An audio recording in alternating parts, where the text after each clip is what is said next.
They call him the greatest chess player of all time. From super brains to supercomputers, he's taken them on. And won. But now this Russian is locked in a different kind of struggle. This regime is criminal, is a police state. I've come to Abu Dhabi to meet him. Hey, yes. How are you? Garry Kasparov. He'll tell us about his legendary clashes with Anatoly Karpov. Any match of that caliber is a personal rivalry, period. And a few less legendary clashes since then. What was it like in a Russian prison? Garry will reveal a tragic family history of ethnic cleansing. Being forced to leave the city where you were born and raised was quite tragic. And share his views on Russian President Vladimir Putin. It's very clear that Putin's rule will not be stopped by the ballot.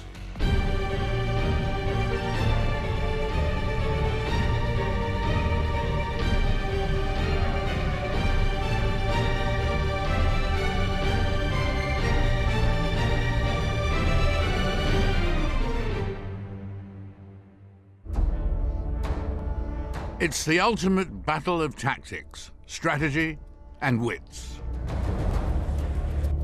In the beginning, if you lost, you had a finger cut off or you were killed. A 1,500-year-old game of such mind-boggling complexity that men have gone insane playing it. Mathematically speaking, there are as many possible chess games as atoms in the visible universe. And from his birth in Azerbaijan in 1963, chess was the game for Garry Kasparov. How old were you when you first played chess? Probably before I turned 6, just watching my parents. According to the official legend that's told by my mother, and probably that was, true, I was watching them trying to solve the problem from a newspaper column. And I learned how to play without being told how to move the pieces. I knew it was a game designed for me. So, okay, we're always very, self-confident. So I loved it. I loved it not just to play, but also to study the game. So I spent time even on my own. And actually, my mother limited my my enthusiasm because I just went to the chess training session only once a week when I was 7 or 8. On Sunday, so just because it was quite far away from our home. You lost your father when you were very young. Yeah, I was 7. Yeah. So 7. So and he was just 39. Died from leukemia.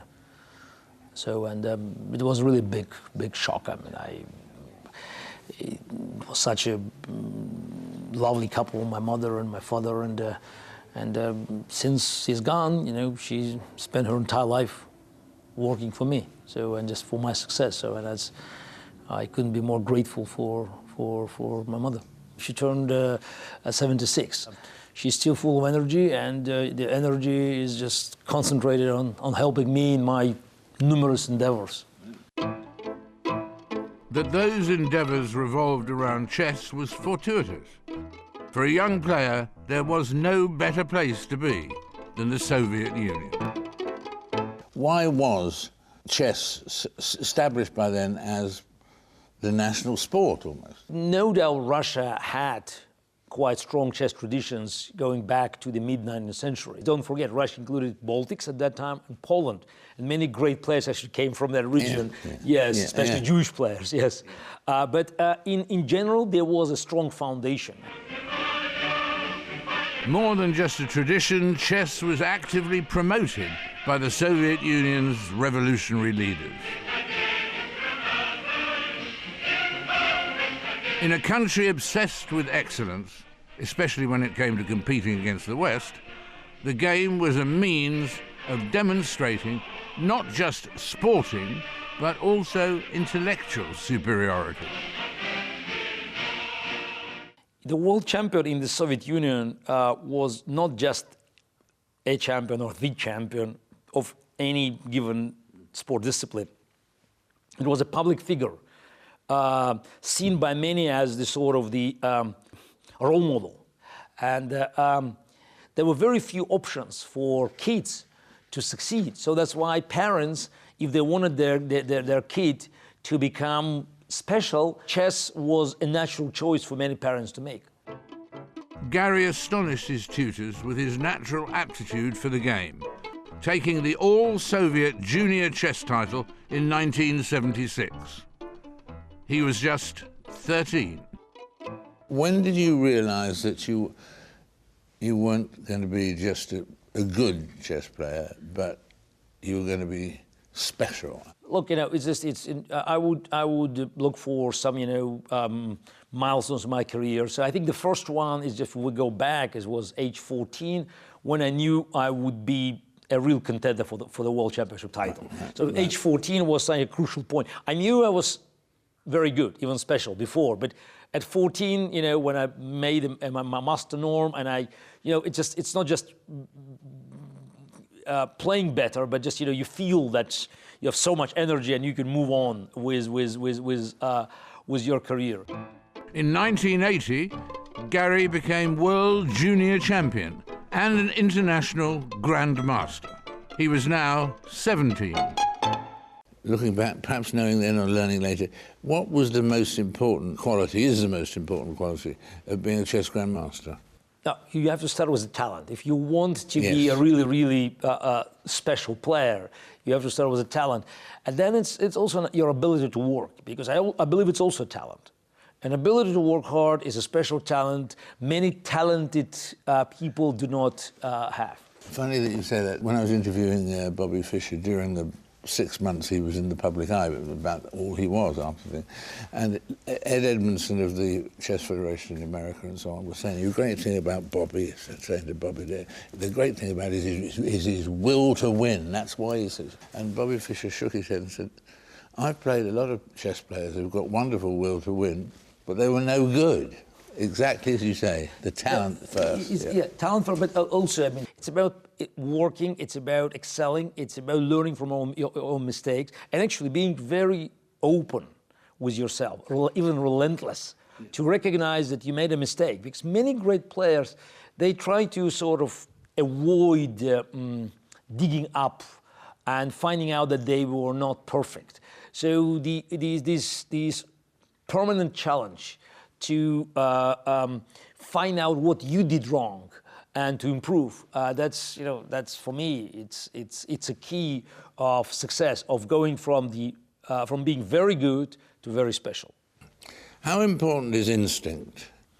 I think that instinct, you may call intuition, it's a highly undervalued element of success. Intuition is something that you cannot actually touch. It's just your gut feelings, and you feel it's the right things to do. You may be wrong, but treat intuition as a muscle. If you don't train your muscles, you cannot get stronger. If you don't trust your intuition, you will never, become a good decision maker. And in terms of when a game's in progress, how far ahead can you gaze into the future? 10, 12, even 15 moves for a top player is doable, but the natural range of the operation for a professional player, I may recall my own practice, would be 4 to 5 moves. Because, in most of the positions, I have one option, and then my opponent can have 3 other options, and then I have... So it's a geometrical progression. In 1984, Garry finally got his chance at the biggest prize of all, the World Championship. But to win it, he'd have to beat the greatest chess player of the time. Anatoly Karpov, son of a worker from the Urals, learns chess at the age of 4, master at 15, crowned world champion in 1975, national hero in the Soviet Union. Was there the most personal rivalry in that contest to most of them? I mean, did you and Karpov really not get on, really? Look, any match of that caliber is a personal rivalry, period. Yes. And naturally, this kind of rivalry creates a lot of tension, and it added to the mutual frustration, and Yeah. I guess it was all more than natural. Karpov is very solid, positional, quiet player, just looking for small gains, and it's quite a unique style. So I'm totally the opposite. So as you may call it, fire versus ice. So the main characteristics, created this unique competitive field. And in fact, there was a sense in which people around the world sort of pictured Karpov as the regular communist and you as the sort of somehow voice of independent freedom or whatever. It became a bit political in that sense. Anatoly Karpov received enormous support from the state and became some sort of the savior of the intellectual pride of the Soviet Union. He followed the rigid discipline of the party rules, while I was some sort of a rebel. So I believe that there are certain rules that I have to obey, but in the big picture, I didn't believe in following these rigid regulations. I was not shy of giving interviews to the Western press, again, at a time when it was quite questionable. Yes. I mean, not as dangerous as in Stalin's or Brezhnev's time, but it still, was not welcomed by Soviet authorities. 1984's championship was a brutal confrontation. Both players locked in a struggle of unbelievable complexity. The winner, the first to 6 victories. 30 years later, Garry still recalls every game. This is not a game starting, but this is a game after 20 moves or something. Yeah, actually, it's in our matches with Karpov, that was almost a starting position, because we had a theoretical duel. So there's one, actually Karpov played black, always this position, I played white. We spent time with our, teams, preparing and just, trying to exhaust all the options. And it for a long time, was a very important theoretical position. Actually, I think the modern evaluation tells that black is fine, but I succeeded in actually winning quite a few important games against Karpov. Actually, I never lost this position with white pieces. For 5 months now, Anatoly Karpov and Garry Kasparov have been locked in mortal intellectual combat for the title of world chess champion. The psychological pressure is said to be appalling. The score was 5-3 when the International Chess Federation intervened and called a halt. Karpov had apparently cracked. There were reports of a nervous breakdown.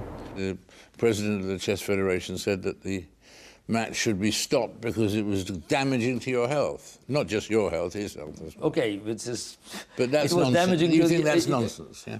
From my perspective, it was absolute nonsense, And amazingly, Karpov, who was technically leading at that point, 5-3, he obeyed. Actually, no, he agreed with the decision. At the press conference, when the decision was announced to close the match, I stood up opposing it, which was quite unheard. It was just February 1985, even before Gorbachev took over, so from Chernenko. In late 1985, there was a rematch. This time, there was no escape for Karpov. Garry Kasparov had finally arrived. For 21 years, Garry would remain the greatest chess player in the world. The longest ever period of any player ever. Some people would say, well, what do you do next? You've done that. It's up to us what we want to do with our success. Because, eventually, if we are successful, we just have to make a conscious decision what's next.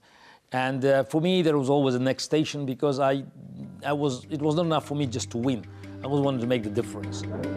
Garry set about making that difference, launching an offensive against chess's ruling federation, FIDE, for what he regarded as the travesty of the previous year's World Championship. They don't want to lose the power.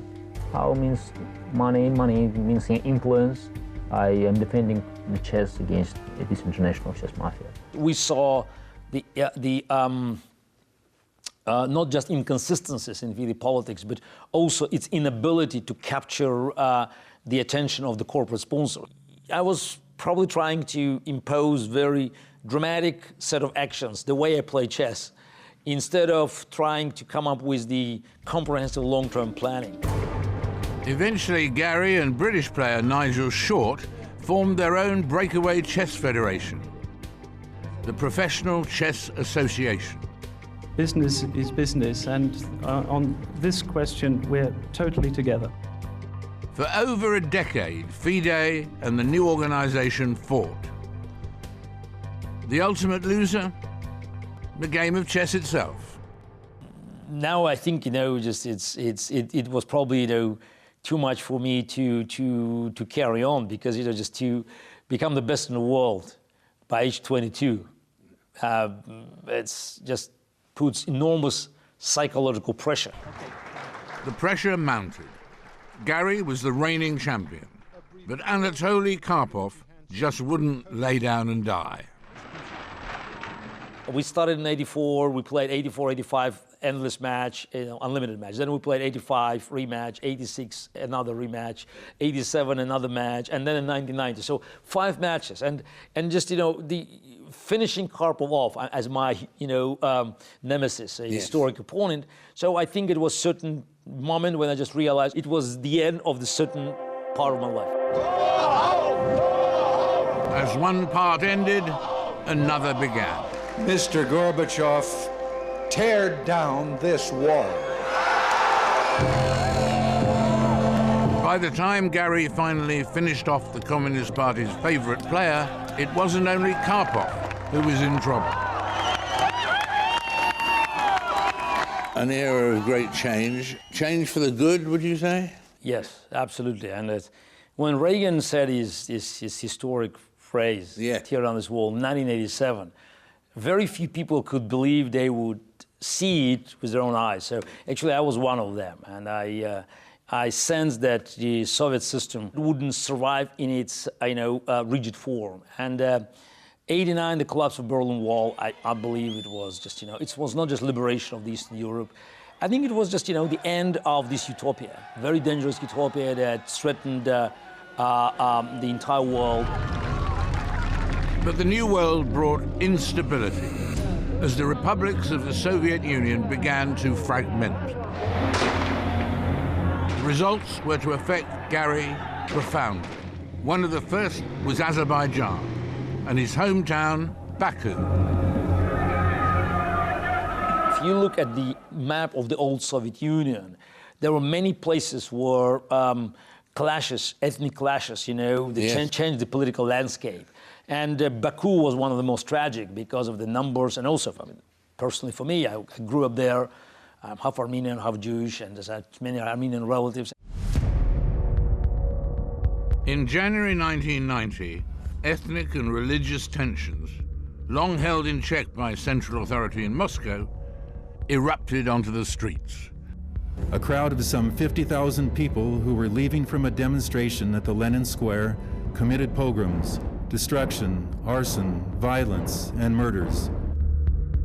The country's majority Azeri population formed lynch mobs and hunted down their Armenian former compatriots. Мужчин топтали вот ногами, сапогами на горло давили сапогами. After 8 days of appalling violence, Soviet authorities intervened. But instead of stopping the killing, their arrival only accelerated the process. These ethnic clashes and pogroms sort of offered an excuse for central authorities from Moscow to use military force and to establish some sort of the KGB military rule in these hotspots. It didn't save the empire, which was about to crumble, but it cost thousands of lives and hundreds of thousands, if not millions, considering the entire perimeter of the Soviet Union, millions of people who suffered. Within a fortnight, nearly 200,000 ethnic Armenians had fled their homeland, never to return. We all left Baku and never came back. So we just leaving by forcefully leaving the, or being forced to leave the city where you were born and raised and grew up. I mean, that's spent first 27 years of your life. Yes. It was quite challenging, but I was 27, my mother was 52, and my grandmother, she was 78. So that's for her, it was quite tragic. The psychological trauma was very, very strong. And thinking about hundreds of thousands of others who have been evicted from their houses, who lost everything they collected over their lives. I mean, this thought is still painful. About this time, 1990, I think, you made a decision to leave the Communist Party.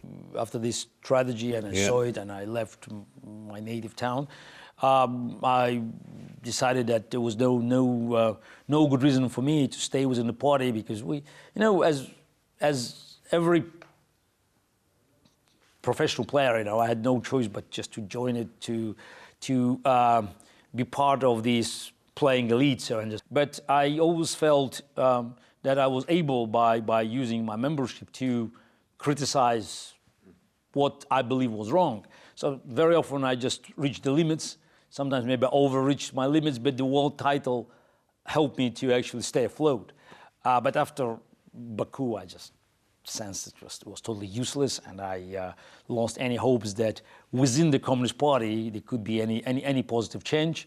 And January 1990, more than 18 months before the August coup and the collapse of the Communist Party, I quit. Did you feel that you could really take from that position at the beginning of 1990 and really have a dynamic political effect? When I left Baku, I was just about to turn 27, so just quite young by any standards. But on the other hand, I was already world champion for almost 5 years. And I believe that by doing nothing, by pretending that this battle, this fight, didn't touch me, I would do disservice for the citizens of my country.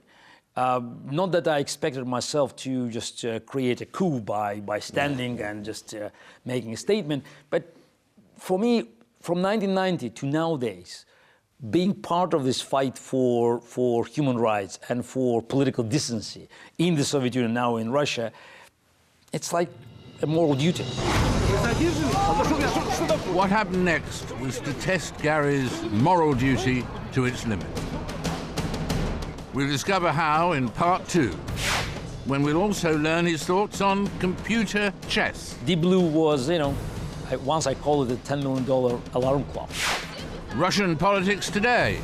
I don't think anybody could predict the return of the KGB to power. And Moscow's most infamous punk rockers. I always said that if they danced naked, but singing, God Save Putin, they would be probably awarded. Why was chess... I'm in Abu Dhabi with chess legend Garry Kasparov. The most famous player in the history of the game is on a global mission to promote it in schools. Hello there. And I've been invited along. This time I'm going to beat this guy by doing this! For these young chaps that are here, why is their life going to be enriched by playing chess? The experience that we have in collective from all over the world clearly shows that classes with chess are doing better in general curriculum than classes without chess. Yes. I play chess because I find it really refreshing sport. I play chess and then I go study, and it helps me concentrate. I made my move. I think I learned how to think the future from this, because if I move the wrong piece from chess, the opponent will kill me. How did you learn to play chess? I didn't have a chess set at home, so I joined the chess club. You have a computer, I'm sure. Yeah, I did. Yeah, so you can have a program on iPad. Yeah. Don't tell me you don't have an iPad. I do. I'm sure you do. Today's computer chess is a long way from the early gaming machines. Fascinated by this infinite chessboard, man has always wanted to solve its riddle. The great automaton of the 18th century gave the illusion that he had succeeded, but it was only an illusion. There was always a brilliant midget hidden in the machine. In the 1980s, the race was on to design a computer powerful enough to mimic a human being, a machine that could actually think. Was it even remotely possible? The stakes are high. In one corner, the world's greatest chess player, 34-year-old Garry Kasparov. In the other, the world's greatest chess-playing computer, a machine called Deep Blue. According to this documentary, 1996's man versus machine competition did not go as planned for Garry. Call it a blow against humanity. After 6 games over 9 days, Deep Blue, the IBM computer, beat Garry Kasparov, considered to be the best chess player in the history of the game. And whoa! Deep Blue Kasparov! And allegations were raised that computer giant IBM did not play fair. I still believe that yesterday the game was started by all computer specialists because I think something truly unbelievable happened. Was that a memorable experience? I mean, you had a pretty good batting average against the computer, didn't you? It's just people just tend to forget that it was a rematch. Actually, it's said, which means I won the first one. Yes. Well said. Well said. It's irony is that in the public mind, sort of closed the chapter of man versus machine. And many people thought it was the beginning of the triumph of artificial intelligence. Deep Blue was, once I called it a $10 million alarm clock. So it was just calculating, which again was enough to play at the highest level, but it was not a step towards artificial intelligence because it was based exclusively on the brute force of calculation. Actually, if somebody is interested, it's a position where I resigned. It's quite amazing that both myself and machine actually missed that black had a very unusual way of saving the game. So, really?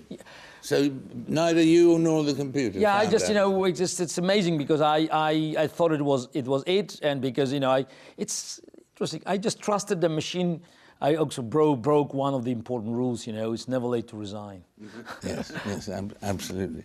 And then soon you come face to face with Viktor Kramnik. Was that different to the other exchanges, or was it? Well, it's different to playing a computer, obviously. No, Vladimir Kramnik was 12 years younger than I was. And irony is that, at one point he was my student in our joint school with Mikhail Botvinnik, but later, he also worked with me at my match with Vichy Anand in 1995. This has been a very different World Chess Championship. As ever, the players were Russian, but they played in London, were visible live only on the internet, and the commentary was in French. Most dramatically of all, the great Garry Kasparov lost both his cool and his title. In game 13, needing desperately to win, he suddenly offered a draw. Was he an outstanding opponent? I was 37, I was still playing pretty good chess, but in this match, he was superior in the way he prepared. So I have to admit that I was probably too complacent? Complacent is the wrong word, probably. I'm just confident. Maybe overconfident, but actually, it's. I believed in my own invincibility. Question for Garry Kasparov: what is wrong with you? The match was actually quite helpful because it sort of shook off my brains. But I lost the title, which again probably had to happen one day. I kept it for 15 years, and for me it was important that after losing the match, I could come back. The fact is, after we played this match, so I kept on winning top tournaments, and actually I never lost another game to Vladimir Kramnik, so in classical chess. I kept my #1 rating for 5 more years. So I learned that, it's never late to learn. So that's why, you know, it's, even at age 37, you can learn from younger generation. And that was a very important lesson, not only for the remaining 5 years of my chess career, but also for future years. Because, you know, I just recognize that, I mean, flexibility is a fundamental quality for success. In Garry's 20-year chess career, success was never in short supply. But nothing lasts forever. I made a conscious decision that Linares 2005 will be my last professional event.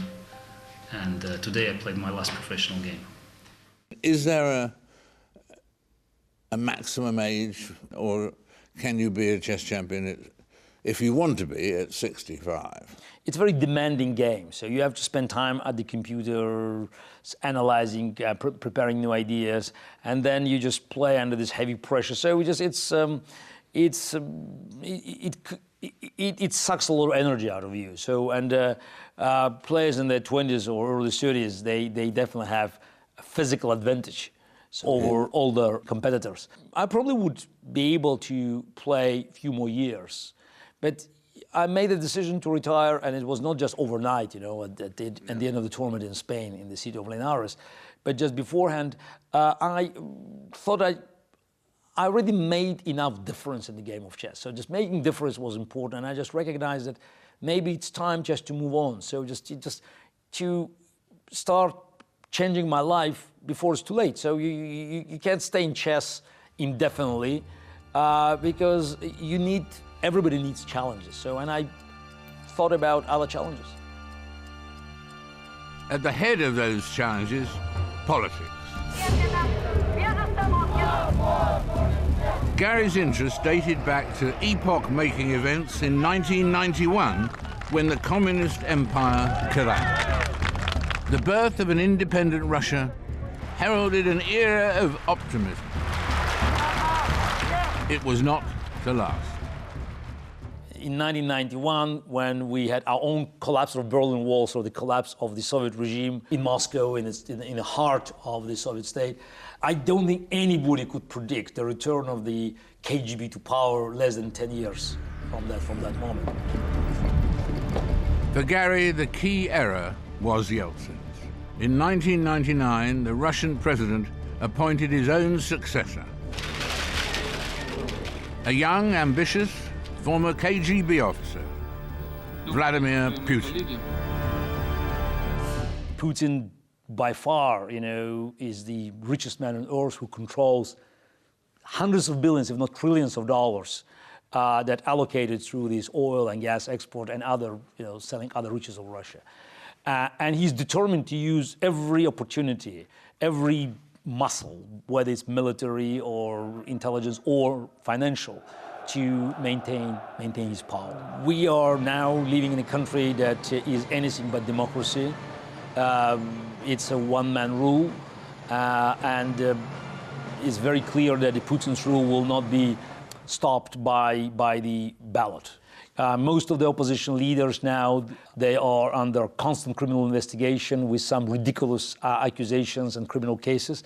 And it seems that Putin is determined to end this period of opposition activities by simply throwing everybody behind bars or kicking them out of the country.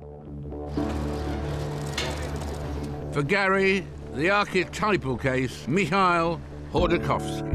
In 2003, Russia's richest oil baron criticized Putin's administration for its alleged corruption. Four separate organizations analyze the extent of corruption in Russia. All arrive at the same figure, $30 billion. The president was not amused.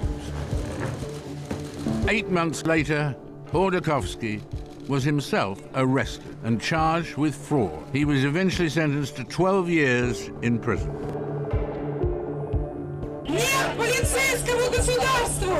In response to what they saw as Putin's heavy-handed methods, Russian activists took to the streets to protest. Garry joined them. This regime is criminal, is a police state. They arrest people everywhere because they're scared stiff. And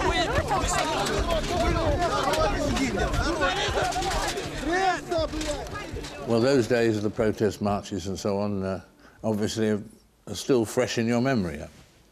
I would call that those days were quite vegetarians compared to what's happening in Russia today. It's 2007, it's almost 6 years ago. And yes, at that time, the government was not very keen to see protests on the street. We marched, in relatively small crowds, like 4,000 or 5,000 people. And you could get beaten, arrested for a few days. And you got No, I was detained a number of times, arrested and stayed in prison 5 days in 2007. What was it like in a Russian prison? Look, it's not nice. I mean, prison is a prison. So even if you stay there 5 days, it's still highly unpleasant, yeah. But today, it's all changed. Now, it's not just, a few days in prison. Now they are threatening people with, long terms. There are criminal cases. There's actually one huge criminal case is unfolding in Russia now, so-called the riots on May 6th, where every piece of video footage shows you that the police provoked and attacked an unarmed crowd of tens of thousands of people. And eventually, with all the provocations caused by these certain people installed in the crowd, and again, it's all seen, it's all recorded.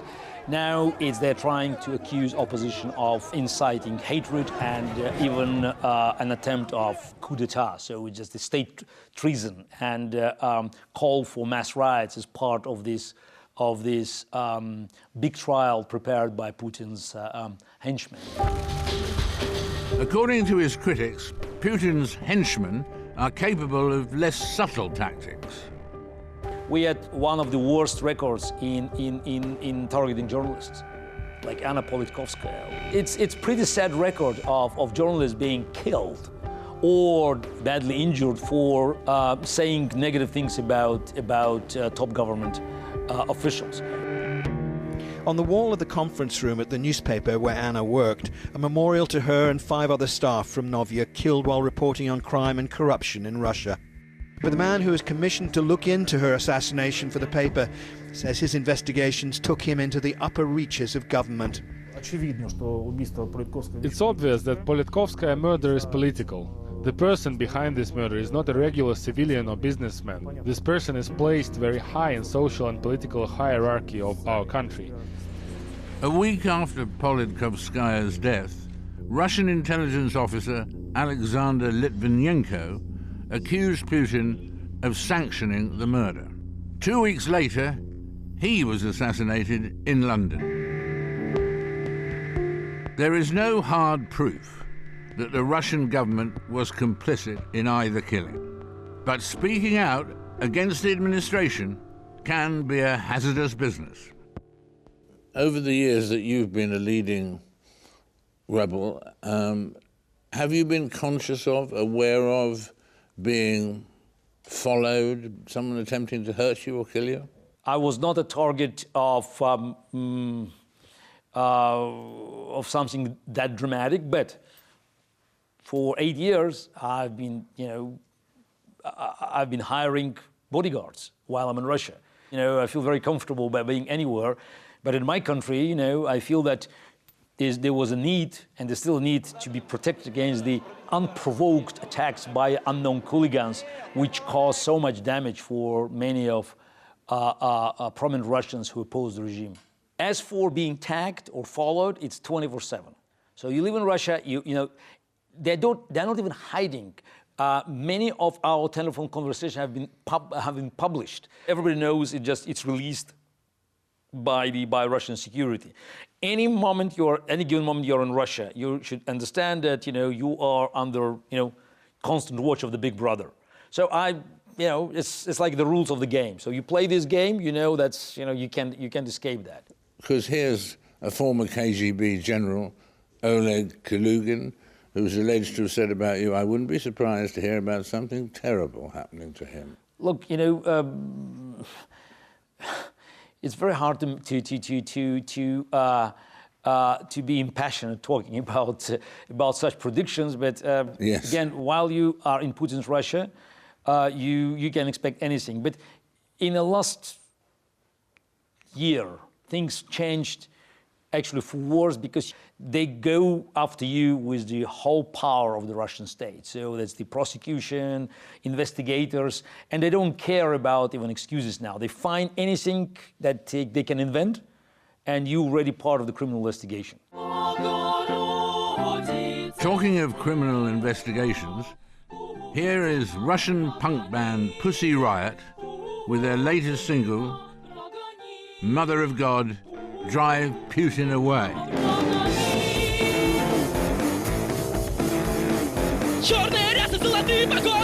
Harmless fun? Well, Russian prosecutors didn't think so. In 2012, 3 band members of Pussy Riot were arrested and charged with hooliganism. 2 are still serving prison sentences. Pussy Riot, is that another typical example of the way things are going now? It's amazing that this relatively minor case actually told more about Putin's Russia to the rest of the world than many more prominent cases by political standards in Russia. I always said that if they danced naked, but singing, God Save Putin, they would be probably awarded. But they were there asking Virgin Mary to drive Putin away.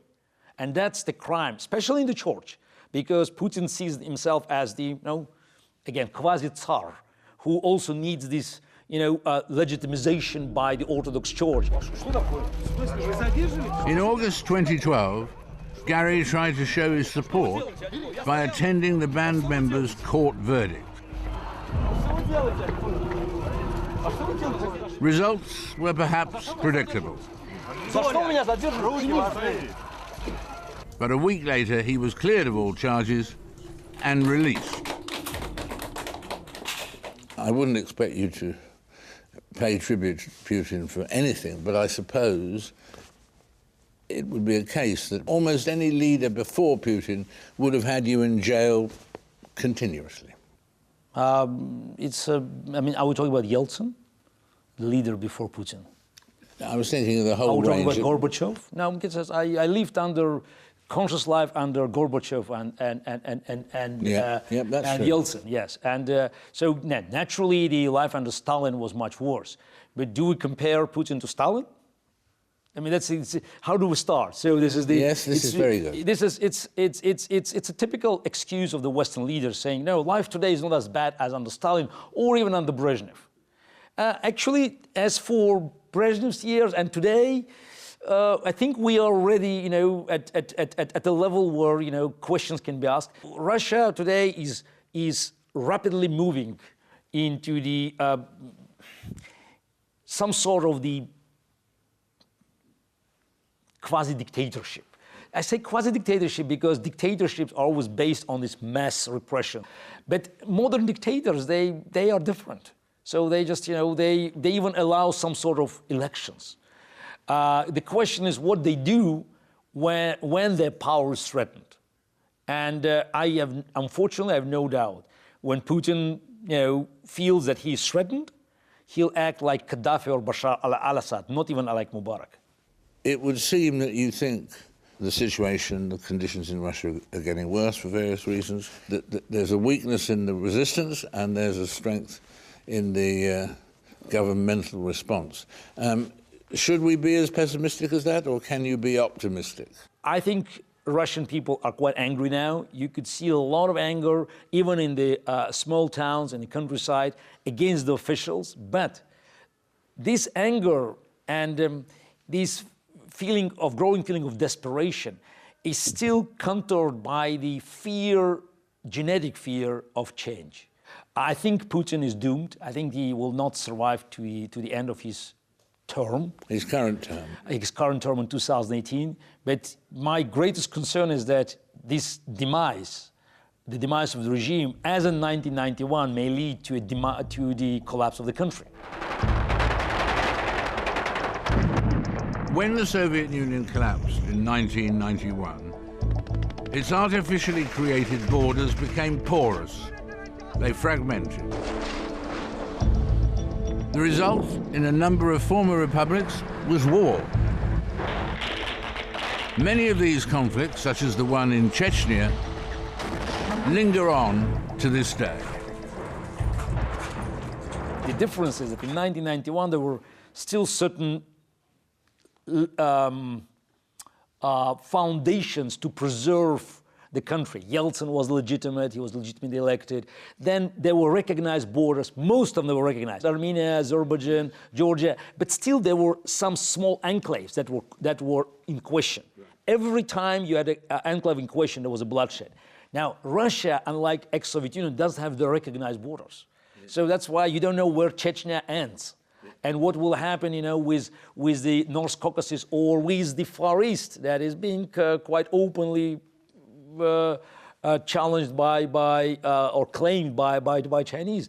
So I have a great concern about the future of Russia as a state, because the regime lost any contact with the population, and it still survives because of the enormous amount of money allocated through the high energy prices and of its manipulating propaganda that incited the worst hatred between different groups of Russian society. Throughout his career, Garry has made a point of taking on bigger, stronger adversaries. World champions, chess's organizing federation, supercomputers. Now, at last, he may have finally met his match. Unlike chess, I never consider this as part of winning or losing. This is not a game. I have to do it because I have to do it, but it's more like, you know, sending a message to others. Look, you know, it's just, I also take the risk, and, you know, it's a duty of every conscious citizen to protect civil liberties. With the triumphant record you possess, when you look back, what do you see as a mistake?